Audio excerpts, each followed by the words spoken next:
We all salute the work of doctors and nurses, all of the front line in the NHS. It's been 20 months of hell, working under horrific conditions at times, and no one's denying the fact that the pandemic has had a huge impact on the resources of all health services around the world. But what I'm bothered about is not doctors and nurses and hospital porters.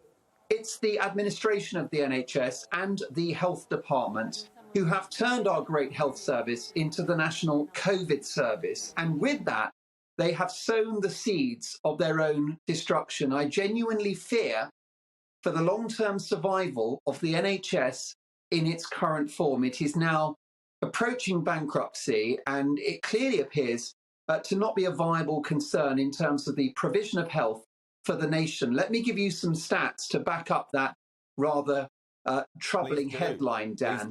740,000 cancer cases. That's almost 1 million cancer cases may have been missed since the first lockdown, according to the National Audit Office. That could be almost 1 million devastated lives. So many of those cancers preventable. So many of those cancers suffered by younger members of the population, perhaps a young mother of 3 that didn't notice or didn't get a diagnosis for a lump in her breast. So that's a big concern. We have speculation that the waiting list, which is currently around 6 million people, which is, by the way, 1 in 10 of the British public who are on a waiting list, that could double by 2025.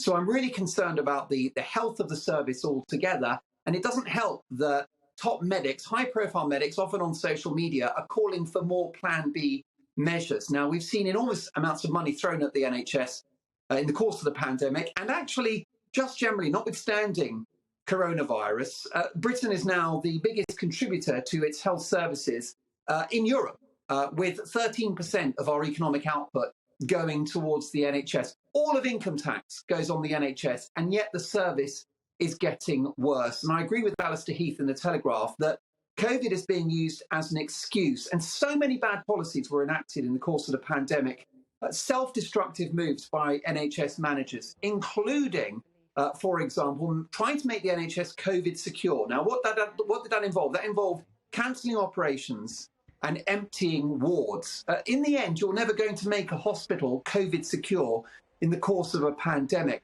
Also, medical staff, surgeons, doctors, nurses were sat at home twiddling their thumbs because of the pingdemic. There's no way that it was justified that an anaesthetist should be sat at home symptom-free in the course of a national emergency. So the pingdemic should not have actually applied to frontline NHS workers. What about those GP surgeries that were quite literally chained shut? So much of this is not the virus and not the pandemic, but failed policy, Dan. I completely agree, Mark. And what the issue is, these folk have got a huge wave of ego as a result of the pandemic. They are being listened to, they're being taken seriously. And we see lots of organisations giving in to their demands. Like, Mark, did you know, I mentioned it briefly on the show last night, those woke-topians at Channel 4 cancelled the leaving do of Jon Snow. You know, he's been on air for 120 years or something, and no drinks for him now because they're worried about Omicron and they don't want to overwhelm the NHS. I say we all have to do the opposite. We all have to stop listening to the NHS when it comes to how we live our lives, because we pay our taxes so they can serve us, and I will continue to be hosting my Christmas parties. I'll be continuing to go out because that's life and that's the beauty of life. Dan, the NHS was closed for business in the pandemic. They got the policy wrong, and we're now paying the price. 750,000 people missing their cancer appointment. Tell me, or diagnosis, I should say. Tell me that that's not worse than COVID. And what I'm really worried about now is a lot of people are borrowing money or causing themselves a financial hardship by going private because they're desperate for an operation or a procedure.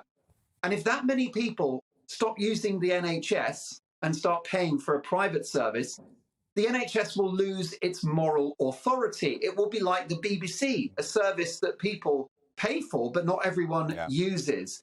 So I think the policy's got to change. They've got to open their doors, and they have to be more sensible in any future pandemic, and they must remain open for business. Yeah. Mark, do you think we should invite Jon Snow to the GB News Christmas party? He'd have a lot more fun with us, let's be honest. I think he'd have a real laugh, and he'd know what real journalism looks like. Very good point.